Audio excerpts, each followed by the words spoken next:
Le sport maintenant avec d'abord la route du Rhum. Ce soir, dans cette course transatlantique en solitaire, c'est le Canadien Birch qui est en tête.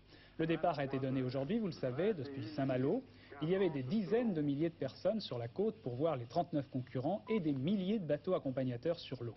Il y a même eu des collisions avec les concurrents. Exemple, Eugène Riguidel sur VSD, son bateau a été endommagé et il va tenter de réparer à Perros-Guirec. Les 39 concurrents avaient bien du mal à se dégager, d'autant que certains d'entre eux avaient décidé de ne pas perdre même une minute et de passer la ligne à midi pile. Ainsi, Pierre Fellman, avec son grand trimaran de 24 mètres, prit un départ de dériveur. Il fut d'ailleurs en tête pendant les premières minutes de course.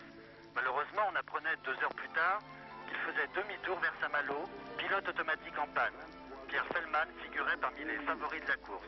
Ses chances semblent maintenant compromises, même s'il arrive à réparer. Le bateau qui a fait la plus grosse impression ce matin, c'est Rogue Wave, à l'américain Phil Weld, un homme de 64 ans, véritablement taillé dans le granit. Il semble qu'actuellement il soit dans le peloton de tête, avec le trimaran d'Olivier de Kersauzon et celui d'Eugène Riguidel. Alain Colas serait légèrement en retrait. Les embouteillages du départ ont fait au moins une victime. Marc Pajot, qui navigue sur un immense catamaran, s'est vu couper la route par un petit voilier.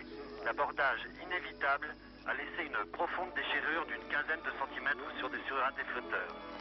Marc Pajot a décidé malgré tout de continuer la course. Un autre homme a eu moins de chance, Shea Blythe. À 15 h cet après-midi, on apprenait qu'il abandonnait sur rupture de gouvernail. Shea Blythe, qui vient de remporter le Tour de l'Angleterre avec son Great Britain 4, figurait lui aussi parmi les favoris.